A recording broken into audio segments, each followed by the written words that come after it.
We always just go. We always just go.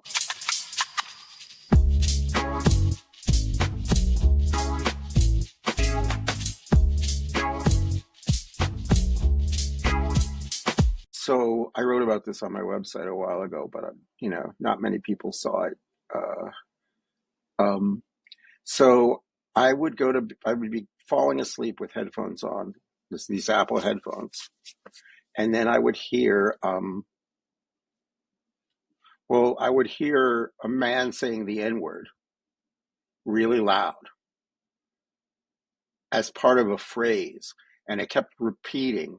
I thought it was like maybe like from '90s hip hop where they would sample blaxploitation films.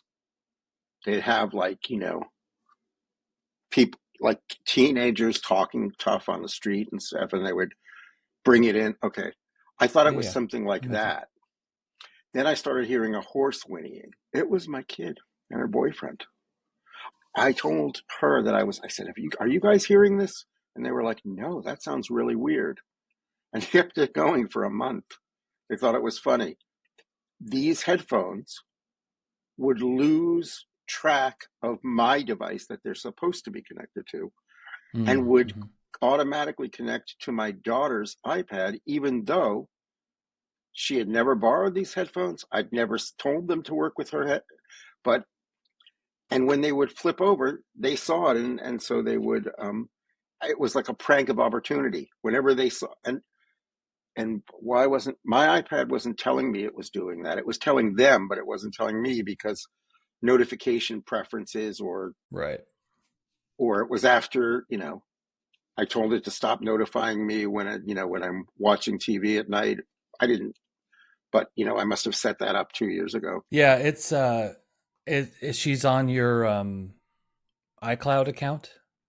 Is that why? She is. She is. Yes. That's So that's why. So it's looking for other devices that are your iCloud, because I had that for a while with my iPad, and I don't use my iPad very often, but it kept connecting to it. And I couldn't figure out, I'd stop something and I'd press play again, and I'd start hearing music, and I'd be like, "Where is this I music hear coming music from?" too, and that's Yeah, not them. I just don't And understand. I Yeah. will open. I will open Apple Music. No, I'm not playing anything there. I will open Spotify. Nope, I'm not playing anything there. Then I'll look at my phone. Is it my phone? I don't know where it's coming from. And it happens. And I can stop it by hitting a button. So they're too smart for their own good. They sound good and they're comfortable. And Yeah, when and it the noise works, canceling is noise excellent. canceling. Sony has just as good noise canceling, but Sony, it's kind of like Doesn't feel as Windows good. 95. It doesn't feel as Yeah. good. It feels like old computer stuff. Like, Hmm. put this convenient donut around your CRT terminal. Yeah. Now just use the commands. Like, so, but Apple does this thing where they're too smart for their own good, or they test it on 3 use cases, but there's millions. Like, oh, here's a middle class family. They probably have multiple generations. Like, I don't recycle my old phones. I just keep them in a drawer. Like, I don't want to pollute the world. For a while, I would. Did you used to keep them like for testing web design? Like, For how does it testing, look? for sure. Right. For like, Yeah. how Yeah. does I don't my do iPhone that 4? anymore, No, I but don't either. I do still have a couple of iPod touches that I Oh, also have those are nice. what are they, shit, a Newton. Classic I have a iPod. Newton still. You have a Newton? The original Okay. iPod. Did you ever talk to oh man, why am I blanking on this guy? Is a wonderful guy. He was let's see, he was involved in Veer. He's a designer. He's a Canadian designer. Really smart guy, around our age, I think. And he's been around forever. But he made a couple of things that sold to like Adobe or something. But yeah, why am I blanking on his name? This is awful. I feel very embarrassed, but it's just To be clear, the first time we tried recording this, we were also having both of us having trouble being like, what was that person's name? yeah. I know that I had lunch with them at this place at this time of day in Austin, and it's just like, nope, can't remember their name. No, I do that all So the time now at my yeah. age. When I'm just hanging out at home, or talking to a really close friend, I don't struggle for words, but I have noticed at work, Mm-hmm. like if I'm Yeah. writing, no problem. I can write 100 paragraphs while you blow your nose. But if I have to talk in a room, all of a sudden and I used to speak all the time, but I just feel like the part of my brain that handles words for talking works differently and is somehow disconnected from the part that writes, Yeah. I think that's which I fair. prefer writing anyway, which is probably just, I just want to get the thought out and not be interrupted.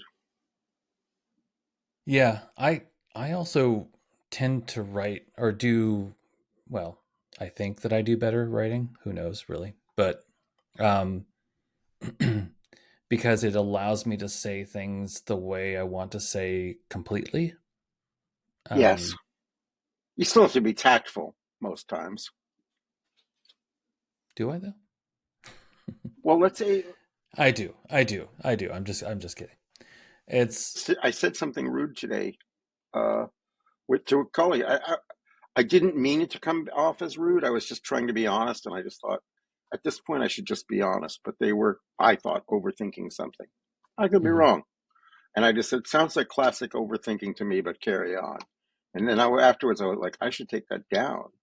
And then I was like, no, they know me. They know I'm not mean.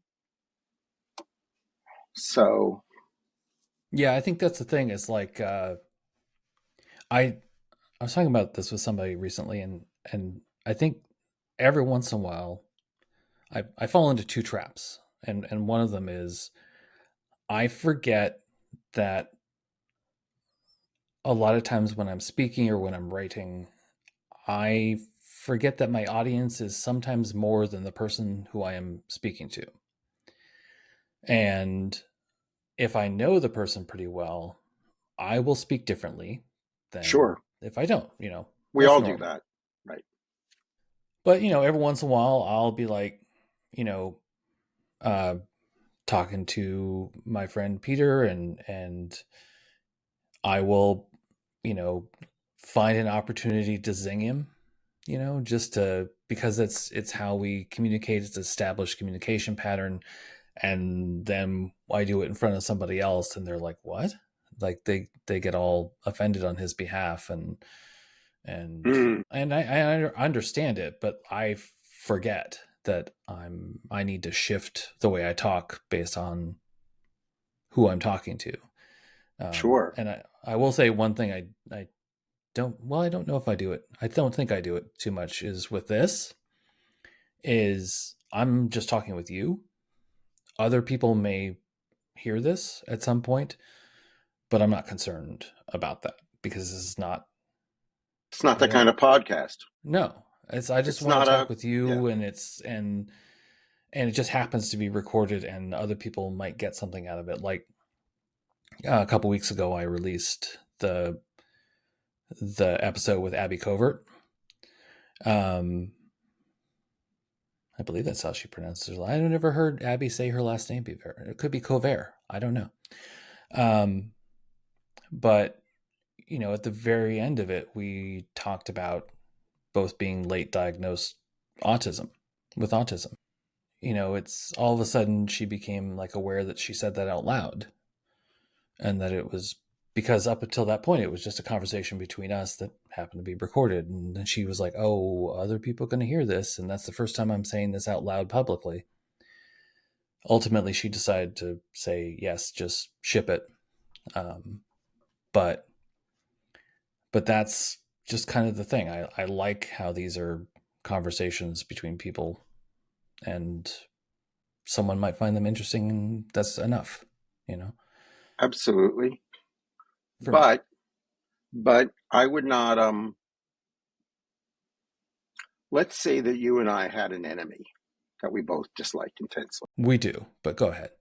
I don't think we do, but if we did, well, Oh, we I'm do. not talking about Elon Musk Not. or not. Oh, okay. I'm Yeah. talking about among people we know, colleagues, A for real example, person.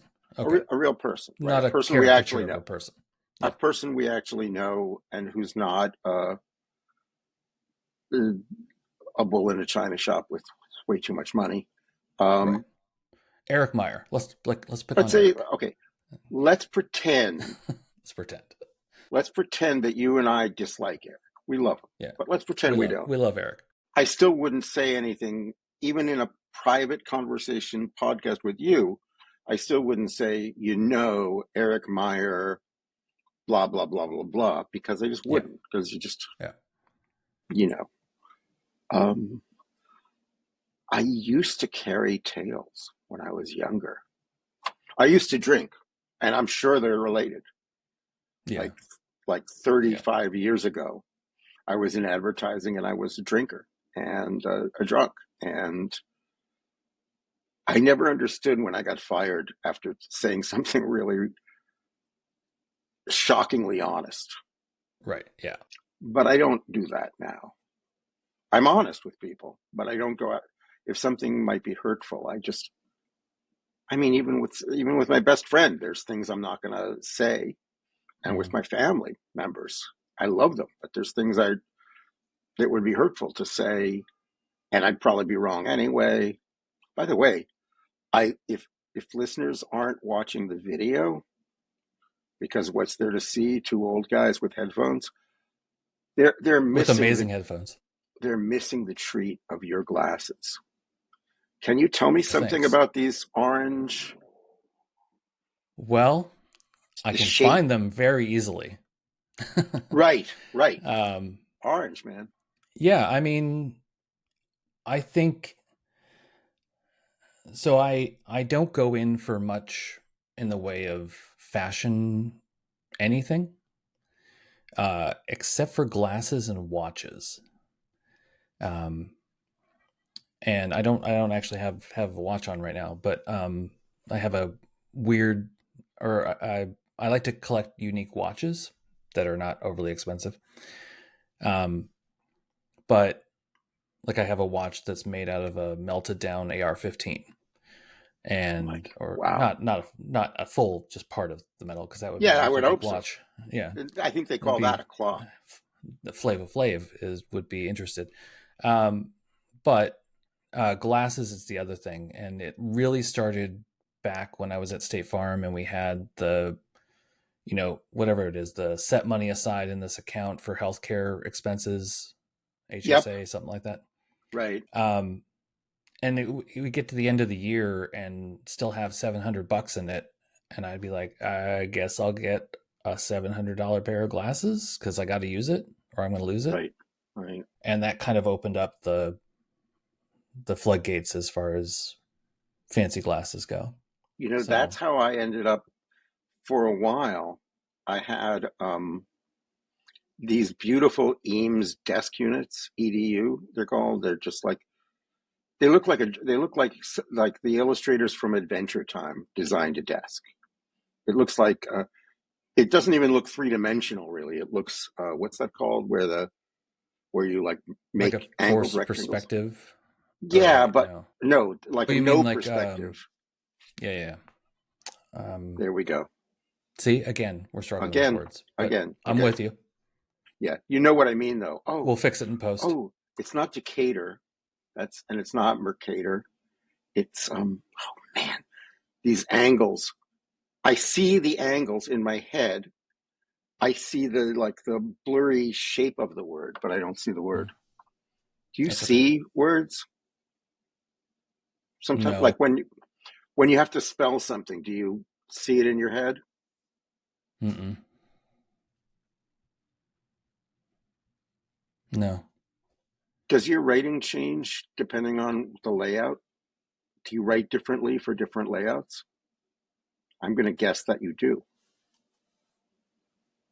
Expand on that. I'm not sure exactly what you mean. You have to update the copy Hmm. on an old website, but you're not allowed to touch the design, let's say. Oh, yeah, for sure. Yeah. And the design, it has lots of really tiny type, maybe more subheads and bullet points then. Or it's a modern, very readable, but it looks like a book almost. It looks real. Hmm. Then you write more like a book author. You write Yeah. fewer Yeah. subheads, no bullets, Yeah. nothing to click, just, yeah, like Yeah. that. But I, I think that is the UX part of my brain, which is just what is the context within which I'm working and adjust accordingly. It's another Um, way for an author to think of audience. So mhm. when you're writing, like, who's going to read this? What do they know already? Do I have to tell them everything from the beginning? Are they Yeah. advanced? Like if you're writing a technical book, let's say, or a design book. But this is another way. Like, where does it appear? And what are Yeah. people trying to do? Right. It's the UX part of your brain. Are they trying to book a hotel before boarding a flight? Then it better be fast and easy to use. Are you trying to persuade them that they should take a unique vacation in your splendid resort? Right. Maybe It's lots of pictures. emotional, Yeah, engaging. right. It's, yeah.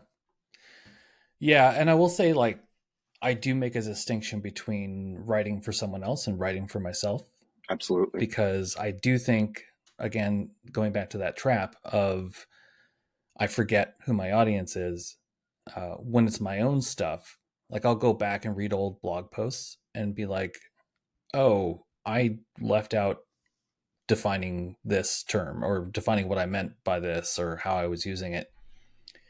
Because in my mind, I'm like writing for people who I forget that people don't know what I know sometimes when I'm doing my own writing, which is going to be interesting because I'm working on a book that is about UX research that's meant to be for people who don't know a lot about research.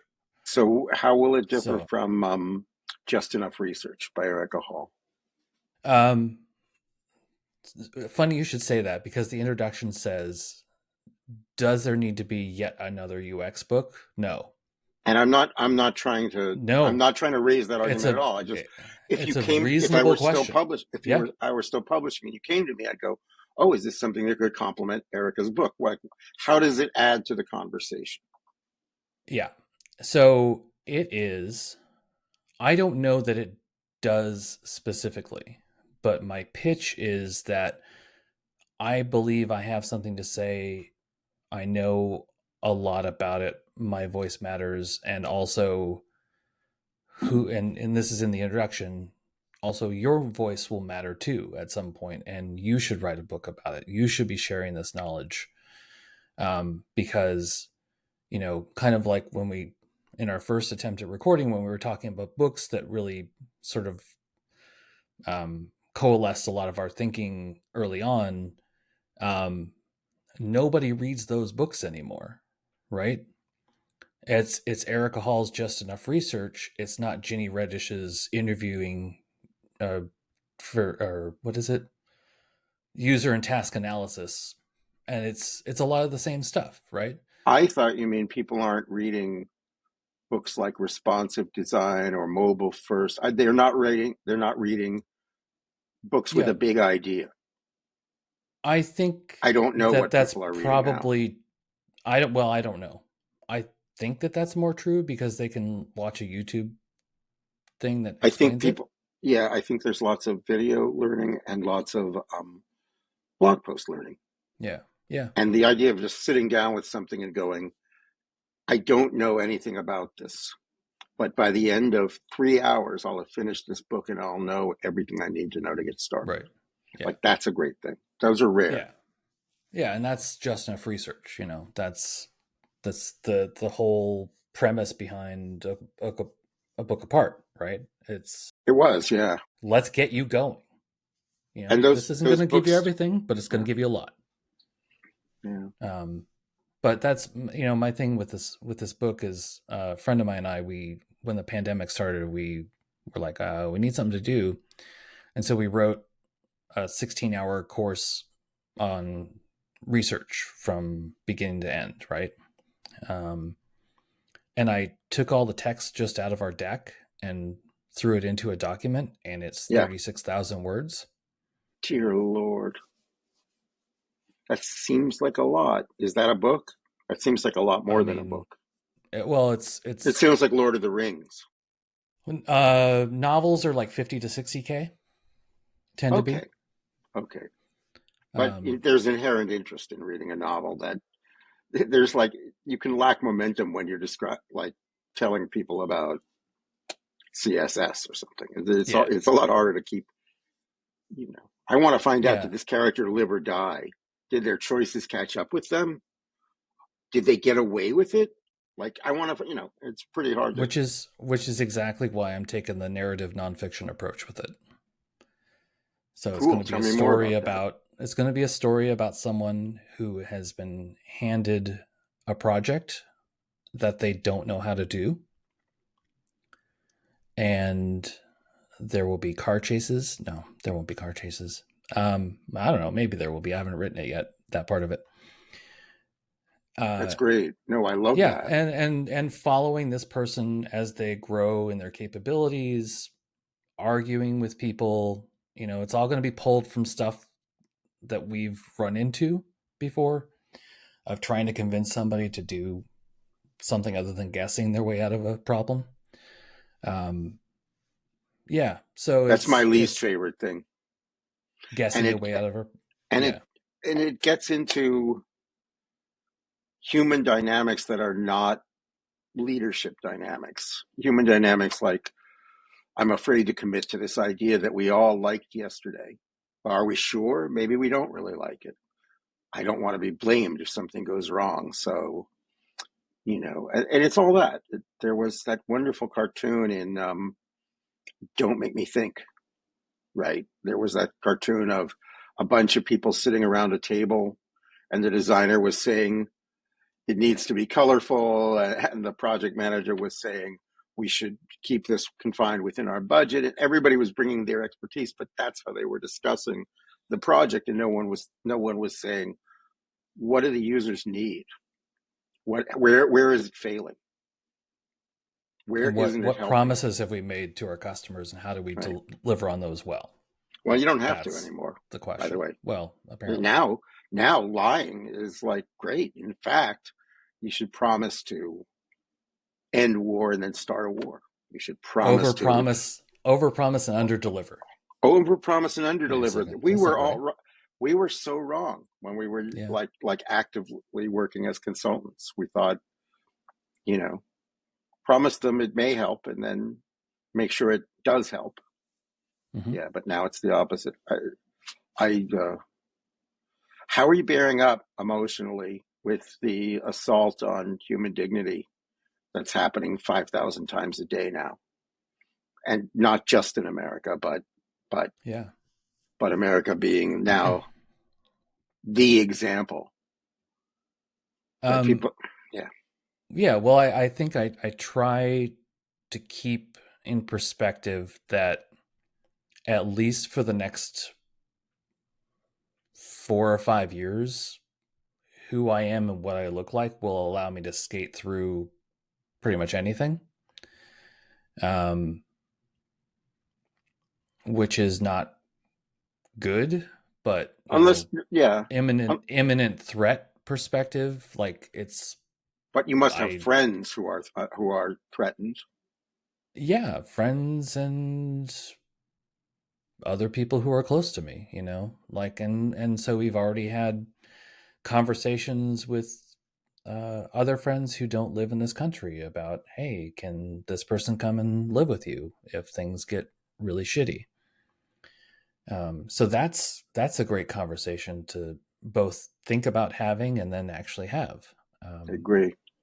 I have a friend who Nobody lives in should have to live. have that conversation. No, but we do now. I have a friend who lives in Portugal, and his wife is Ukrainian, and they're Hmm. moving here, and I love him. And I can't wait and he's moving to New York, and I can't wait for him to be in New York. And I'm going to hang out with, they're great people. It's going to be so fun. My daughter likes them too. Guy's a multi talented artist. He's got a custom synth that he built himself and does like record mastering and stuff.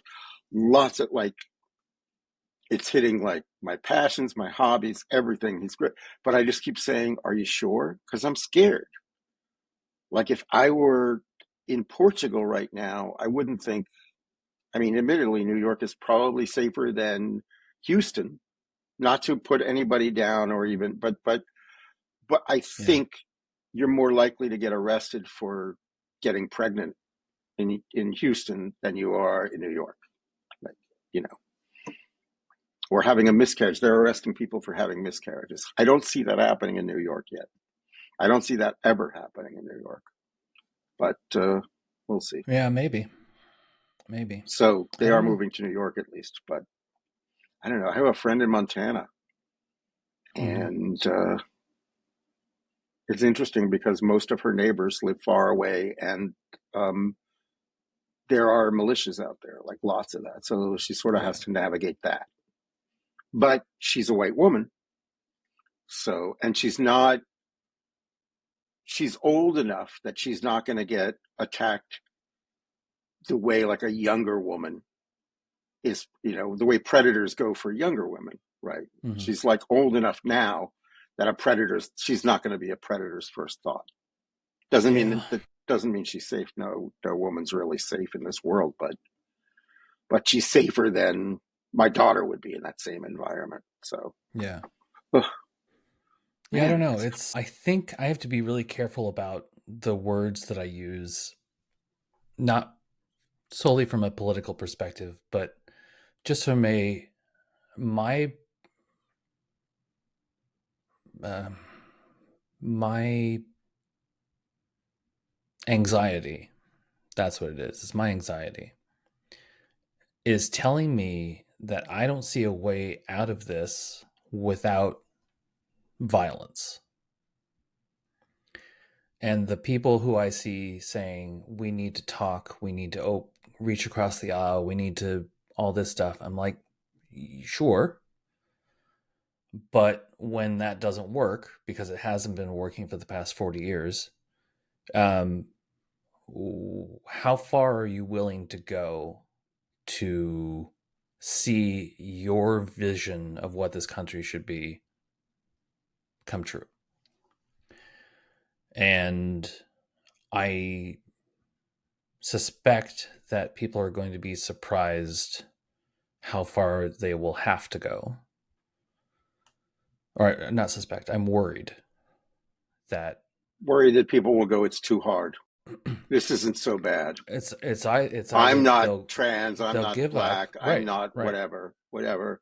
yeah, Or, but I mean, they're because being that's arrested. how Yeah. humans work. And I just hope that this time, because we've done this before. I almost said we've done this dance before, but I didn't want to undercut the importance.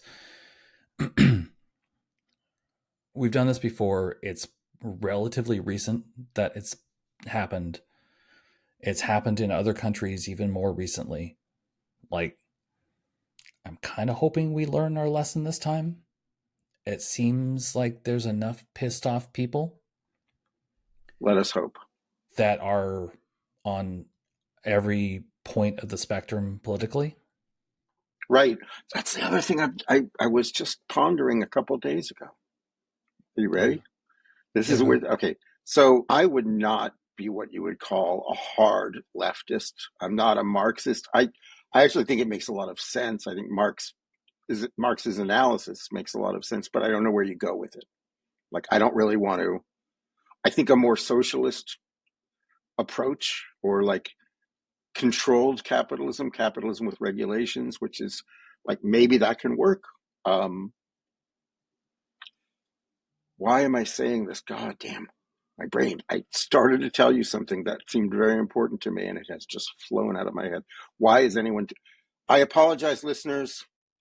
Matthew has a really good show. Just maybe Fuck not those this people. episode. Maybe not this episode, but generally. Um, wait, what had you just said? Getting through this without violence, the Right, multiple people on the spectrum, like right. Now everybody's I remember. angry. Everybody's angry. Okay. That's what I realized. I remembered everybody's frightened and everybody's angry. Not only that means people with whom I fundamentally disagree about many, many things are just as frightened and unhappy as I am. They may be blaming the wrong people because news may mislead them. I could be blaming the wrong people because the news I look at may mislead me. Like, just the idea that we reach this sort of peak of human civilization, signified by the beginning of the web and the late 90s. Like, I think The Matrix was right. Human civilization peaked in the 1990s. And now it's just politically and every other way, we're just, I don't know. I have a friend who thinks we're going to be reduced to digital serfdom, that just a few very rich kings, basically, corporate kings, will We've say, kind you'll of take been the there for a job I give while. you. Yeah, We've been but there I for a mean while. worse. But I mean Yeah. worse. Like Yeah. someone like you or I won't be able to say, I expect such and such a salary, or, and lots of people, not just you or me, not just that we're special, but like lots of people, doctors, lawyers, everybody, and workers. Workers will be Yeah. like, yeah, I guess peeing in a bottle wasn't so bad. Right. You know, I And just, it won't, I and fear that that. reduction in salary or that reduction in what you Rights. take home won't be supplemented with extra rights or extra support. Right, Um, right. In right. Sweden, everyone pays 50%. I don't know the actual number, but let's say it's 50%. Everyone plays, and then everyone, nobody, it goes to the poorhouse because mom has cancer. Right. Yeah. Nope, right? Yeah. Nobody's homeless. And Right. we don't have to be But either. because some random person thinks in America thinks that someday they'll be the hospital CEO and they'll be benefiting from that large salary, that maybe things are okay the way they are. Like There's maybe that we and that. don't need. Yeah. But then I think,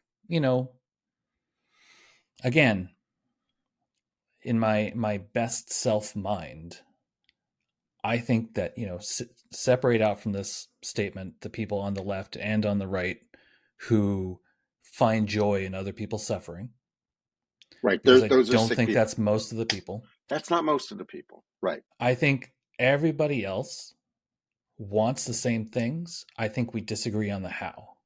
That's where the big contention comes, is Well, is the how it plays okay. out. But like, Do you think if you were everybody saying, wants it? Does everyone want children to be fed at school?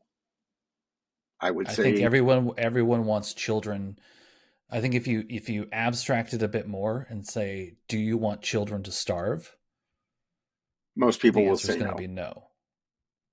Right? So we want the same thing. Okay, well, let's Except feed them maybe at maybe school. they don't care Okay, about no, brown that's people starving because they think, well, the brown well, people will go away. right. They'll leave my country. This is a white country. They don't belong here. Yeah, but There's I that whole again, thing. that's those are the people who find joy in other people's suffering.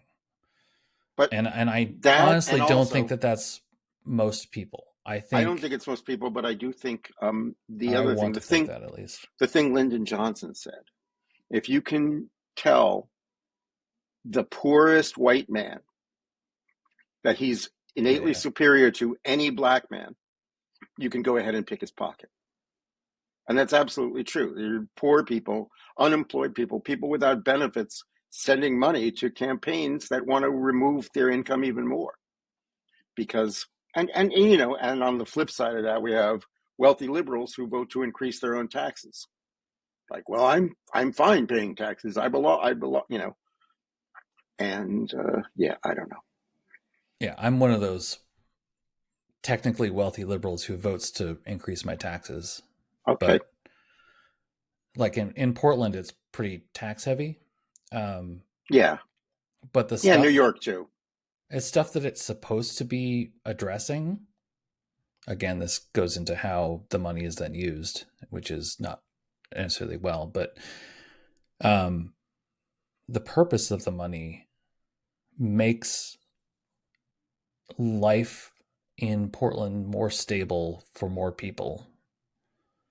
It doesn't always play out that way. And again, this is how those funds are then managed. That is sometimes the problem. But the purpose of them, I'm which fine is with which is paying how you a get little extra people. for that. Me too, but the fact that it's not done all that well sometimes Yep. makes people go, yeah, well, maybe we should have a government efficiency bureau. So they buy Right. into it in Yeah. theory, but then you've got morons removing things they don't understand. Like the plane doesn't need this propeller. It seems really heavy and expensive to replace. Let's get rid of the propeller. Plane's starting to crash. I don't know why. Well, fuck Right. them, you know. Yeah. They probably did something wrong. I Yeah, just think it's and that's amazing the how we thing, can't get away right? from Twitter.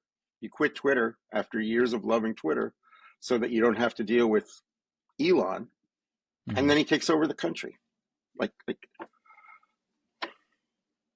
so Yeah, I don't know. even if you're personally safe for a while because they're not coming after Scotch Irish or Right. I'm guessing here, but you I'm know, at the end of the list of the they came for and I said yeah, nothing litany.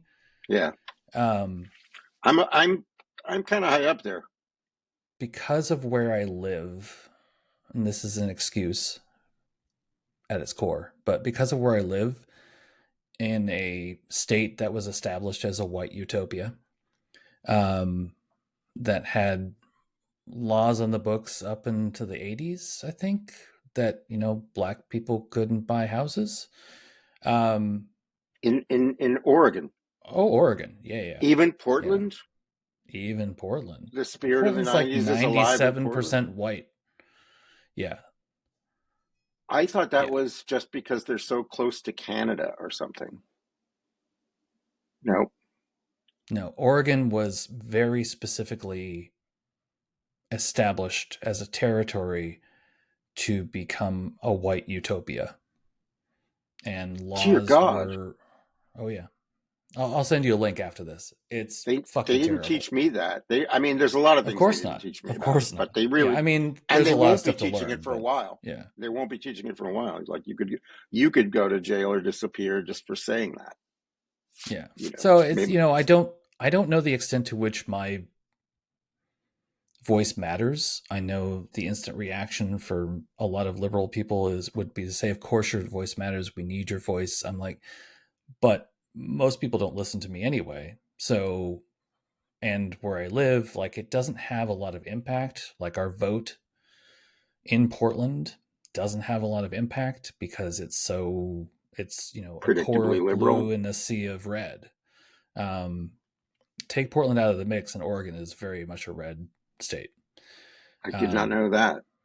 But yeah, how many it's people are in Oregon once you take Portland out of the mix? 0.5 million, something Okay, like that. I that's can't remember. people. I think it's like 2 million. I don't remember. Um, it's not a lot, but relative to where you live. But shit, where was I going with that? Oh yeah, my voice not mattering. And pair that with the fact that I am every day wake up and am enraged by some of the things I see, to the point where I wish certain people just stopped living. Sure, And I don't think you're unique in having that feeling. I can no, tell you that but you're not. I, Like as an individual, don't yes. know how to reconcile sharing my voice about things and calling for people's death. Well, I don't think you're going to call for people's death, but I, No, I'm not. but But I, it was much. emotionally, I was totally. If you asked me 20 years ago, I would have just told you the death penalty is evil. We absolutely shouldn't do it. But now there's certain people that I mean, that's the whole point. It's like you where you're at now, like your level of I've changed. sensitivity for other people is higher because of the life you've lived. And there are a lot of people in this country who don't get the opportunity or don't take the opportunity to Right, live a life where their perspective is challenged and potentially changed. right. Like there's a thing on the left where we sort of laugh at how stupid or uneducated some people on the right are. Mhm. But But I they've been was helped, purposefully kept that way. undereducated And for decades. my Yeah. parents believed in education. I went to a state school, but not everybody can do that, like going to college. But at the time I was growing up, it was assumed your parents worked in a factory or teachers or policemen or something, and then the kids would go to college and be doctors, lawyers, journalists, whatever. It was just assumed. My dad was an engineer, so but he had the GI Bill put him through. And now we're cutting benefits to veterans. Like that, Yeah. the things that are Fucking hell. unthinkable, the things that are unthinkable. Like, why isn't Bush just saying, leave our veterans alone for God's sake? Like, what, how hard would that be? He may agree that abortion should be illegal. Let's say he agrees with that. Let's say he and I are never going to agree on that. He could still raise his voice about this other thing, which is shameful. Someone gets their arm blown off, preserving your rights, and then Yeah. and now the cut. I don't even. We could do this Yeah. for too long. So let's I let's. mean, that's my liberal streak is like I don't feel like we should have a military. Like I feel Yeah. like Okay. the moment you get to the point where oh, we need a military now, it's like you suck at your job of working with other people. Except. And I'm being super high level just to get the thought out. Okay. Sorry. But the reality is that we do have a military. And the moment you start shitting on those people, like really shitting on those people and taking away their benefits and screwing them over the way that this administration is doing, fuck you. I hope. You know? Yeah. I hope. They're screwing God up so damn badly. it. I hope. Yeah. Like I know that there are still a lot of veterans that support this administration. I don't see how, but I'm exposed to different information than they are. But I don't think he can keep this up. I don't think he can take away my pension and your pension and our grandparents' pensions and have everybody go along with it unless they really just you know I'll tell you what I do. I don't look at the news first thing in the day. Sometimes I go a whole day Yeah. without looking at all. I may go to Blue Sky, but I don't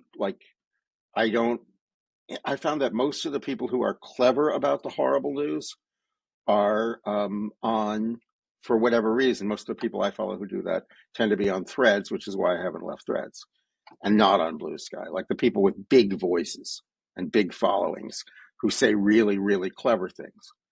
But just liking a bunch of clever things that say how horrible this is doesn't feel like I'm actually helping anyone or doing anything. I mean, I am giving emotional. If enough people do that, then people who feel this Mm-hmm. way know we're not alone. That's nice, but Yeah. that's like table stakes. That's not even table stakes. But at the same time, I'm not going to go to a violent protest because I'm an old man and I have a 20-year-old who needs me, and you know she'll be independent soon enough. But I'd still like to stay. I'd like to stay alive for her and her kids eventually. And so yeah, Yeah, I so don't know. I'll It's I don't know how to reconcile the different um and that I also get really really overwhelmed when I'm around a lot of people. that makes it harder too, right? Me too. So it's How did we do so well at South by? How did you and I enjoy South by for years, given that I don't we're know. basically antisocial? I don't mean like we Yeah. dream of killing people No, or no, no. I know what you stealing. mean. I Yeah. mean, just like my favorite thing about party planning is imagining waving goodbye to the people as they leave, having them go, "That was a great party. Thanks for coming. I love you guys." And then I close the fucking door. Like, and it's not that I love people. I Yeah. really No, I get like. it. I get it. It's almost like I'm too emotional, and So I exposure to I people I have this really stimulates all that. strong memory of being in it was one of the halls at South by, and I was talking, and I came up to you, and you were standing alone, and I very vividly remember saying, "Is it okay? Like, can I talk to you?" Um, and you and I stood there and talked for like I don't know, probably 20 minutes or so. And I very vividly remember people starting to come over, and I would just look at them and be like, you know, just like, Is that "Go how that away." happened? And it was like, because I think you were about to go on, and I was just like, I'm gonna try my best to give you space here, because if you're alone, people are gonna come up to you, but if I'm there, people will run away because they fear me. Wow, Um, I never knew that. Thank you. Derek yeah, I'm Polazic did that for me one year too. He kept seeing me sort of get. I think it was a year I gave a big talk, and my wife and child couldn't come with me that year due to some last minute fuckery with the. We basically couldn't get our new car seat to work in the taxi, and that was it. yeah, And we were, yeah. and I had to go. I had to go. I made a friend though. Someone else took their seats, which I still paid for. You know how they do that? They don't refund your money Mm-mm. for the two people that didn't travel with you, but they do charge other people for those seats. Well, that makes sense. That's what they Man, do. we're in the wrong business. Yeah, well, I wouldn't want to be in the airline business now either, though. Would Or you? travel anywhere. I don't want to travel anywhere. I'm glad that we postponed our grand meetup till next year, and I'm really glad because I was just dreading that. You mean for automatic? For automatic, yeah, where I Yeah, work. yeah. Yeah. It was just going to be a flight to California, easy from New York to California, like fly directly to go to Anaheim. It was going to be, I was looking forward to it, but not with what's that horror movie? Okay, here's the who's the guy? Okay, the guy Here who we go. made Okay. The Happening, the guy who made okay, he made Signs. He just Oh, made M. Night Shyamalan. Night Shyamalan. M. Night Shyamalan. He made a movie called The Knock on the Cabin Door, I think. Did you see it? There's some really frightening imagery in it where basically apocalypse starts Hard happening, pass, but okay. but planes are just falling from the sky. I hope Okay. I'm not ruining the movie, but it's very well done. It looks real. Now, if you've never seen The Happening, I think it's his worst movie. If you like watching bad movies with witty friends, like you can just crack jokes all the way. It's like your own mystery science theater, right? Mm. You just watch. Marky Mark is the hero, and he plays a chemistry teacher, which I don't see him as that. I don't know. Maybe that was his calling long ago, and he got his opportunity to I, get as close as he could, right? I don't think Marky Mark.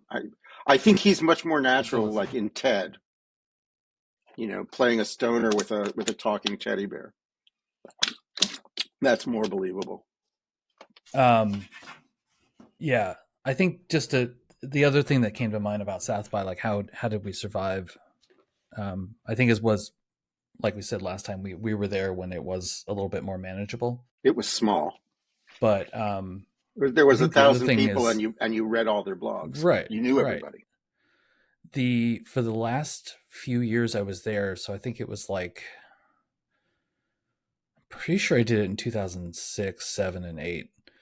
But I did this kickoff dinner at Moonshine, and we would get the Sunday room, which was like, it seats 26 people or something like Is that. that on the back porch or it's another part? It's, you go into the back porch, and then it's this little building off in the back.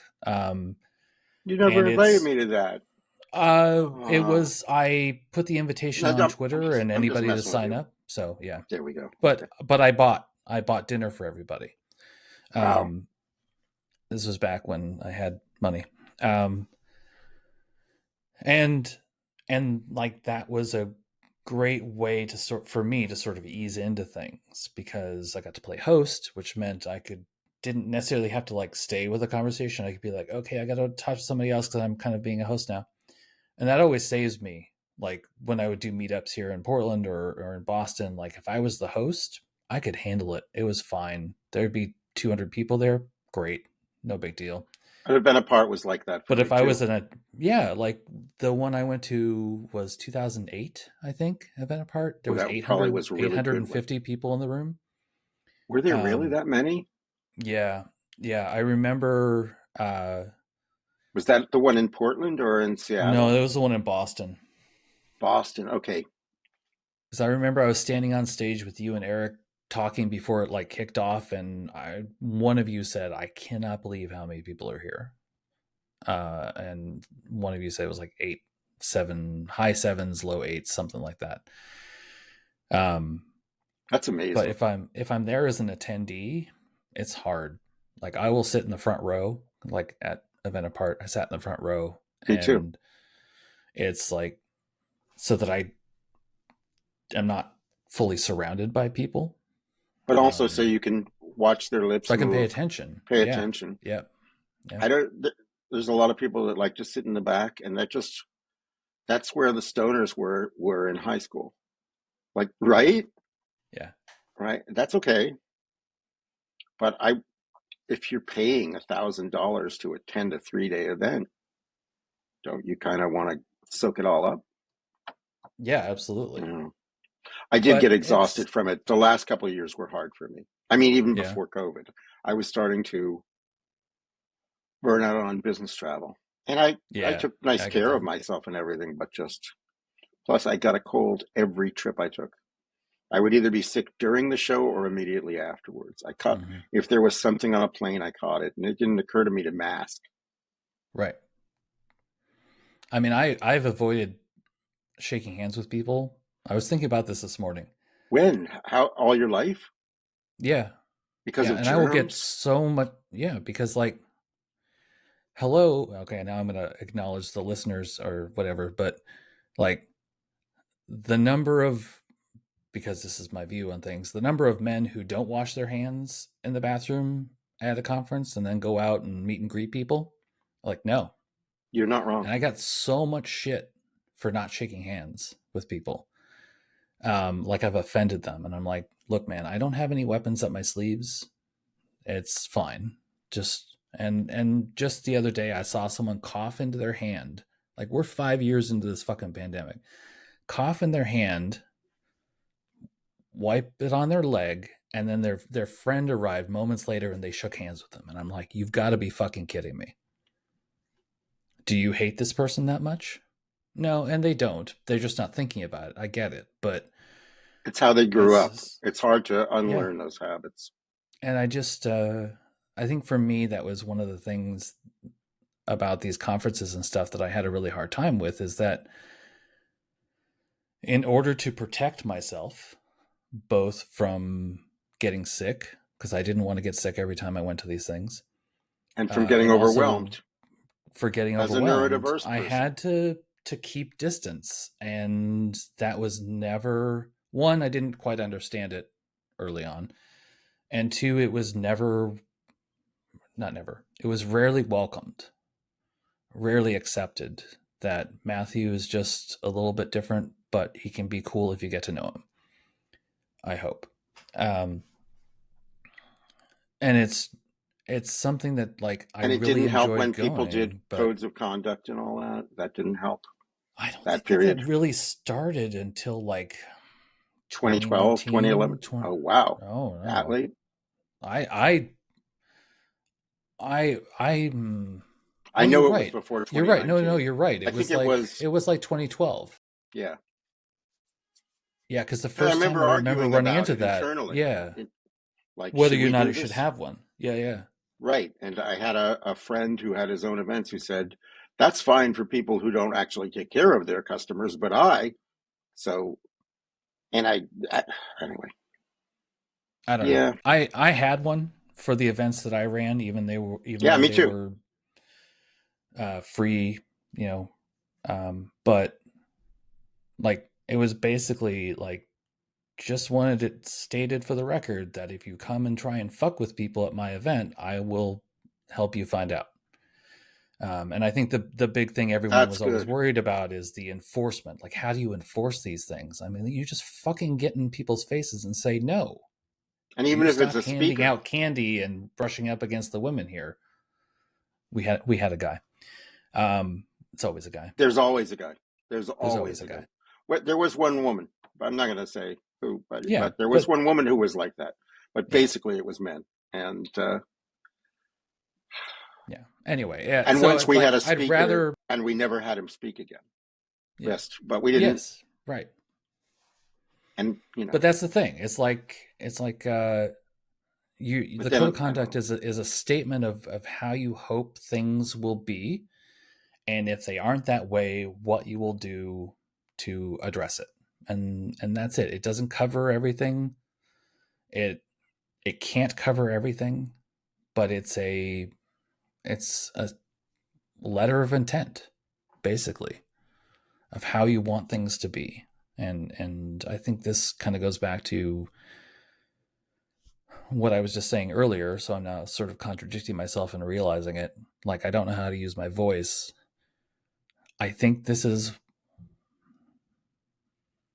I think it's why you make public statements about how you want the world to be, so that other people see you taking the risk, if it's a risk, making the statement. You are setting the stage for how you want your bubbles to be, and hopefully those bubbles increase the more people join them. Um, yeah. You know what you could do? Bring an oxygen tank to your next event and go out of your way to try to shake hands with people. Be like, "Oh, hi, how have you been? Yeah. I'm right here." Yeah. Do that. Do that. And I Yeah. think it will quickly, the problem will sort itself. Yeah. No, that'll always backfire. I've always got to be the one to just accept. I'm going to ask you a question. It is 100% acceptable if you say the answer is no, or if the answer is no. Have you read the novel that I sent you? I have not. I read the children's book. I haven't read the novel yet. I am sorry. I love the children's book. That's fine. I'm glad you liked it. There's a scene in there when I first get to Seattle, when I first left Alaska for the first time on my own, and It's a novel or it's a memoir? yeah, both. It's a auto fiction, I think, is the sub genre. Oh, like Um, Curb Your Enthusiasm. yes, He's yeah. playing Larry So David, but so he there's has stuff in license. there that I the bulk of it happened. They didn't necessarily happen in that order. Some of the things that get said weren't necessarily said by that person at that time. Are you And fictionalizing all the other people? all everybody except for two people in the book are real. So if Bill Gates told you to fuck yourself, you'll say Bill Gates told me to fuck myself. I mean, that would be a better story. So yes, I would say that out loud. Okay, but you know what I mean. Yeah, no, yeah. Okay, I so So anyway, so there's a are scene, you have you and been married your whole life? I mean, since your whole adult life? um, well, where does adulthood start? Because I don't think I've found it yet. No, I got married at 25, I That's think. still, How and old you're am I? still How old am married to I? the same person. No, 24. Okay, so you're Yeah, divorced. yeah. We're coming up on 32 years in about 10 days. Your second partner. No, no, first. Your first, so you're still married for 32 Yeah, years, coming up on yeah, 32 years. yeah. Okay, Well, we've been together 32. We've been married for 28. So all right. So you don't have I the divorce was painful and probably some of the most interesting things that ever happened to me and the most drama, the most life lessons, the greatest chance for a writer to really touch the human heart. But I can't fucking write about it because I'd be violating the privacy of my ex-wife and it would be right, cruel. And I'd yeah. probably get it wrong anyway. And she'd go, "What the fuck? You say I did this? I never said that." Like, because my memories often colored. My memories No, I are get that. Yeah. right. So but like So maybe you had a brother where I where I who drew owes the you line, money, or where do you, or a father who's abusive or whatever. You can't really. It's hard to write about those things unless you're Lou Reed or what's the name of the drunk guy that was a great fiction writer. Barfly's based on Ernest his life. Hemingway. Not that drunk guy. No, there's a lot of them. Not Yeah. Fitzgerald. Later, Barfly with Mickey Rourke was and oh shit, you know him. He's got his name's like Kowalski, but it's not Kowalski. Listeners are screaming at their radios now, or whatever Yes. their idiot box Yeah. of whatever idiot box they're using. Their idiot box of choice.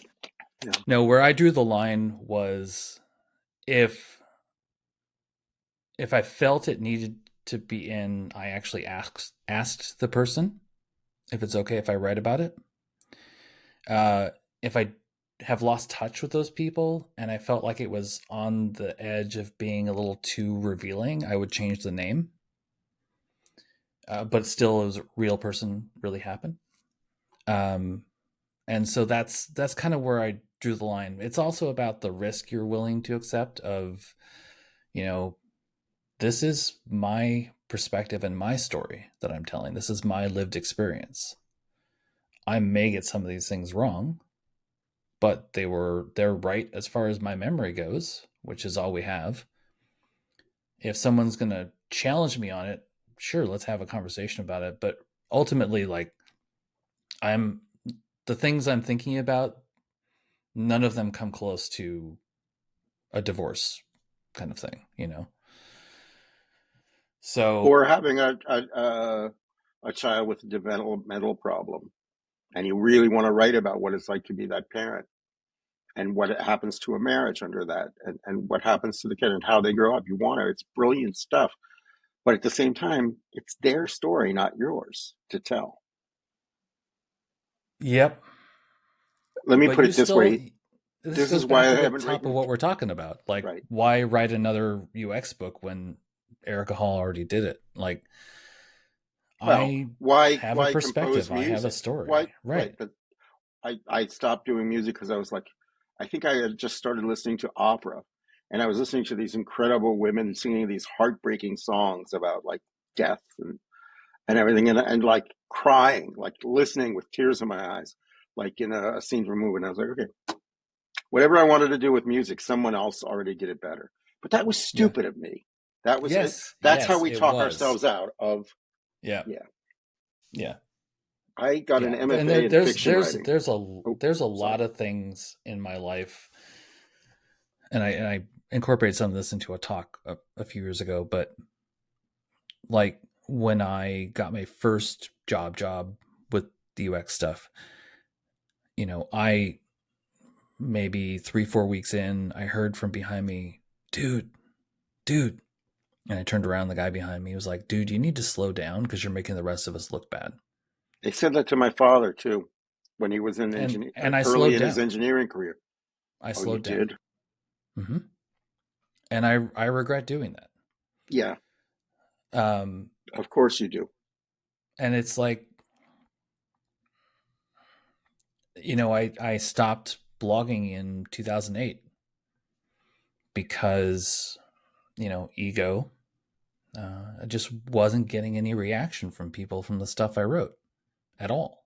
I'm having that now, and it's very frustrating, It's very especially if you, frustrating. when you write something and you go, "That's not bad. Yeah, That's pretty and no good. one I'm says proud of that." anything. Yeah, No one sees it. And yeah, it's like, why am I doing this? And I regret stopping. yeah. Okay, So you don't stop. I That's what I'm do. saying. I'm not writing nearly I'm as much telling as I you, did. Okay. don't do it. Well, you're telling me not to. Yeah, don't So do I it. got an MFA in fiction writing in 1980, Hmm. and I wrote 3 novels, and none of them got published, and then I was done, which is ridiculous. If I could go back, so I don't know what I might have made some trash. I might have made something that actually touched people's lives. I don't know. I'm not regretting the past. I had my own path and I did things that I think were okay, but like why I was so committed to being a writer and writing fiction. And I'll tell you, it was 2 things. One was the rejections from publishers, Hmm. but the other thing, I based characters on people I knew and they recognized themselves and didn't like the way they were portrayed. And I felt very guilty. There was a character, like the main female character in my novel Sugar and Snow, had a friend who was based on my girlfriend at the time, who was less intelligent than Sugar, the main character. And I showed it to her like the asshole that I am, not thinking she would recognize herself. And of course she did. And it was very hurtful. And I was just like, I can't do this. And I know Women in Love is a great novel by D.H. Lawrence. I love that book. I've read it maybe 5 times. He based it all on real people, but he based a contemptible character on an ex-girlfriend of his. And I don't know how you do that and publish it, and then it becomes, if you're lucky, you're so talented that it becomes a deathless classic, and it gets remade as a movie every 20 years or something. And now you're basic, right? So I decided it was a bigger value to me to be nice than to succeed as a writer. And I'm sure you can be both, but I didn't know how to do that. So Okay. how, tell me, is it a Bildungsroman? It's a novel of growing up, coming of age. There's not like, it's not like a tight plot, like a thriller or something where, you know, No, no, and honestly, like, so I'm glad you liked the one you read, and I think that I care about that one. I care about the I Love Your Dog book because it's fun. Um, I care about the What Did You Get Me. I care a little bit about the poetry book because I think some of the poems in there are I've actually read good. that. I've read that. It's nice. Um, Yeah. some of them are I not, go but through it. I go through it like reading a few at a time, and then I sit and cool. think about them, which is, I think, a Yeah, better way to read. I don't think you I should agree. zip through You should a not book like a of novel poems. or something. Yeah, no. Right. You're not trying to figure out what happens at the end, right? But yeah, but with this specific novel, I wrote it for me, and it's okay if people don't like it. There's other projects I'm working on that are fiction that I do want people to like, but Like with what? this Tell one, me it what else you're was doing. well, okay. So I will caveat and say that I'm really stuck lately as far as creativity goes for some reason. See It's previous because part you of our don't. It's because conversation. you don't have a job right now. It's part of it. It's demoralizing, and Yeah. also, if you try to go like, I'm going to paint today, you go, yeah, you don't need a job, you lazy bastard. Right. Like you Right. Right. talk Right. to Yeah. yourself as a right. Yeah. So um, there's a couple projects. There's another picture book that I'm working on. That on the off chance the person who it's about and it's an homage here is watches this. I don't want to say because it's a surprise for them. Haha. And the other one is a collaborative fiction book that I'm basically writing the what I'm thinking about as like the spine or the through line of the story. And then there are other characters that interact with the main character who I'm in charge of that are going to tell the main character stories. And I'm working with other people, and they're going to write those stories and That's a those great idea. characters. That's how they do Um, TV, right? There's a big long I arc for honestly, that's good yeah, TV. So the yeah, Sopranos, I know how okay, I know how he's going to die, and I know what year he's going to die, and I know this basic arc, but I will hand different pieces of it to different writers to see what they make of it. I think yeah, and free reign too. that's Uh, amazing. yeah, but I will Is there say a that I'm. title? Do you have a working title? It's called Well Written, um, because Nice. it takes place at the bottom of a well,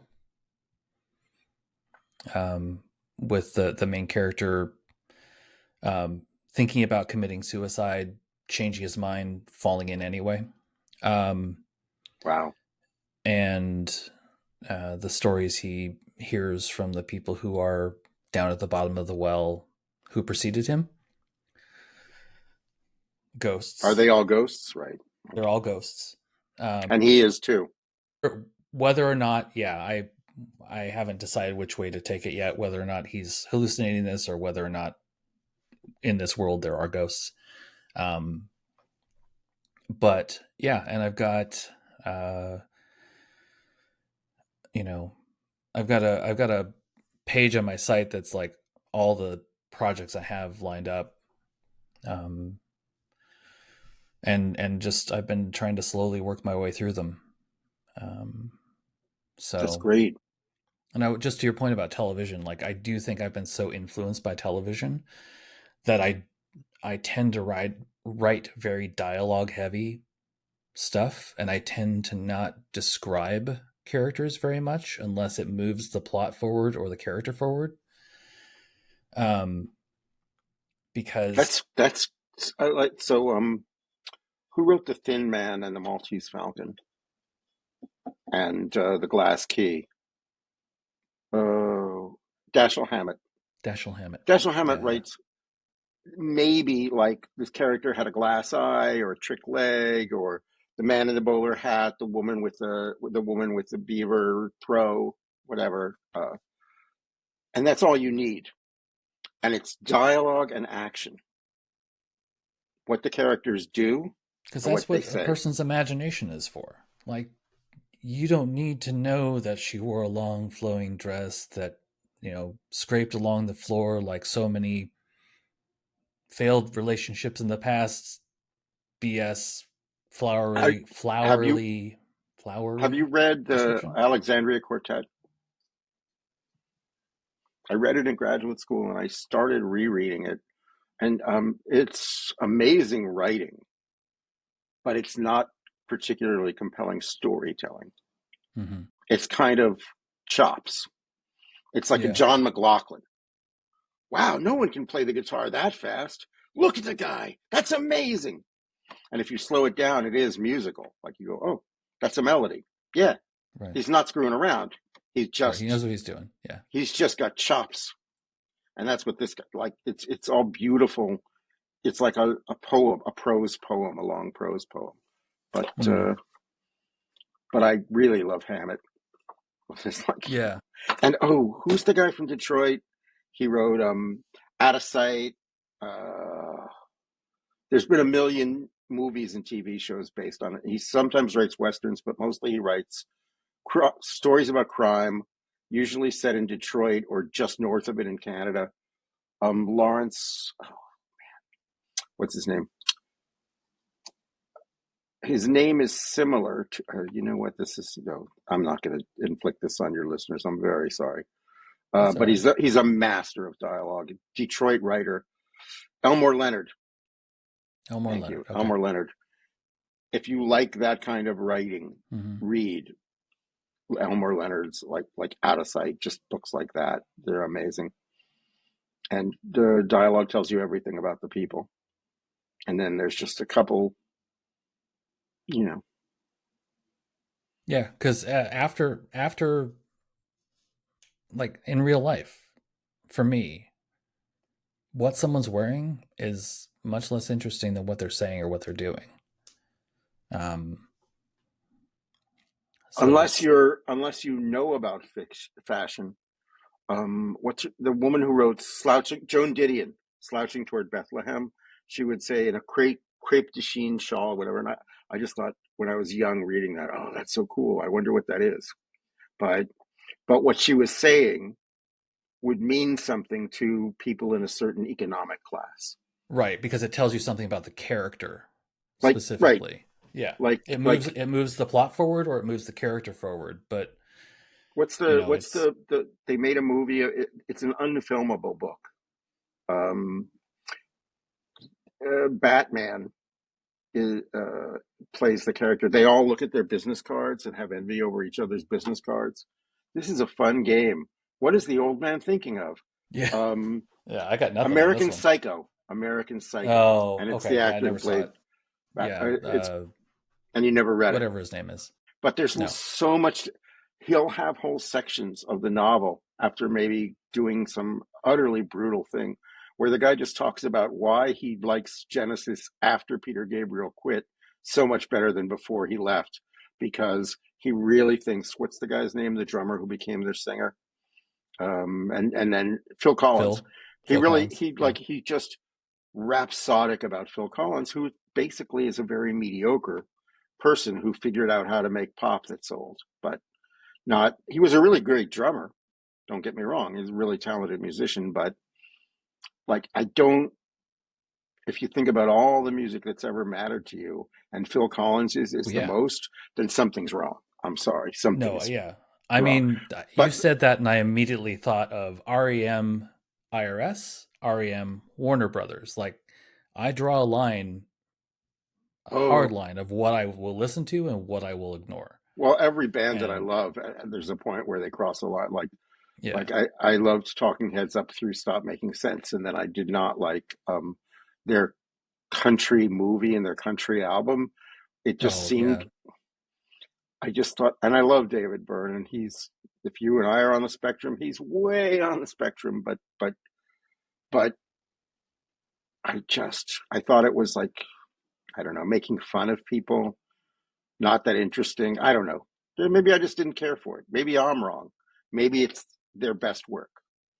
No, I don't First, know. I I don't no, know I about their best. first their first four albums, first five, up through their first albums up through the one where they basically had half of Parliament Funkadelic in the studio with them right before they made Stop Making Is Sense. that They made the naked? Party album. No.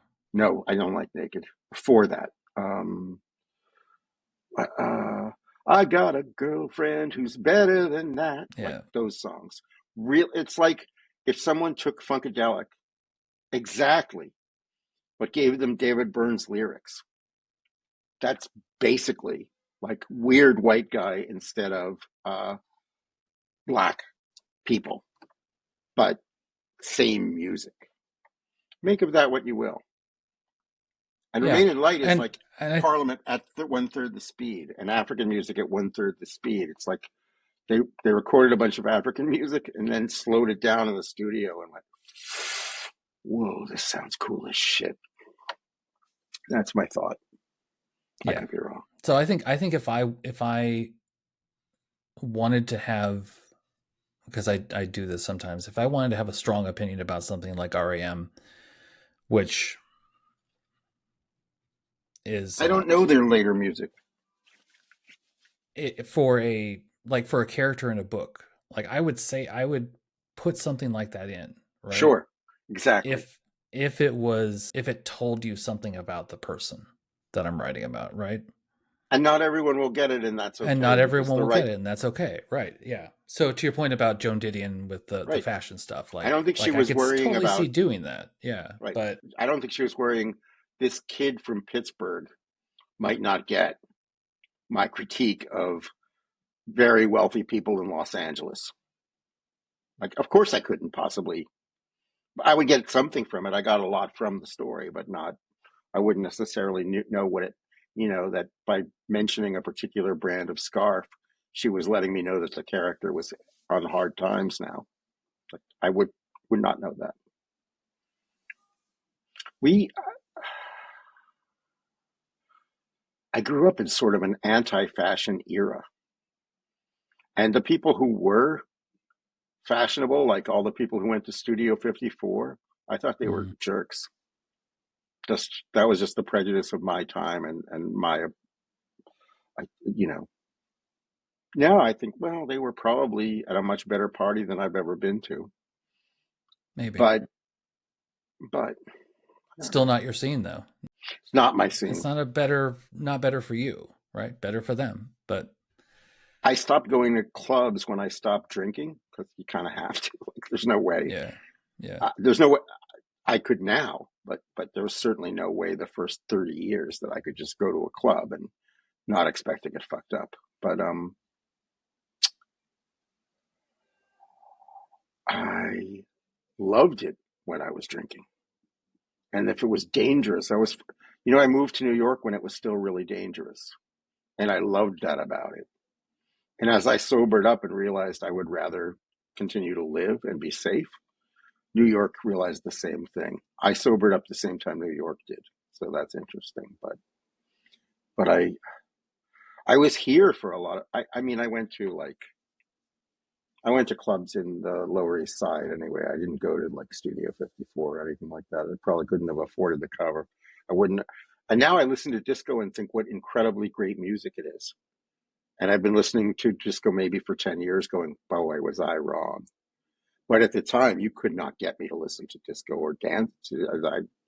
No way.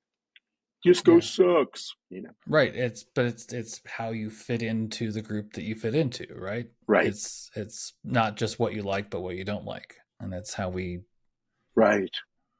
And um who we don't like. And that's how we right. had, and that this Yeah. was election was maybe partly about who we don't like, who enough of us don't like, sadly. Yeah. Well, I'm really I was thinking about this morning. I if I live long enough, 30 years from now, I hope to see the the nonfiction book that comes out that just is, titled FAFO, how one election made America lose its mind. And it's just going to be like, now that we have time separating us from this awful period, here's what really happened. I hope they do a better job than the JFK revelations, which Yeah, are that's kind of he what was made me a think he, about it, yeah, right? he was from It's Boston and he was president. He had a nice haircut. Young men admired him.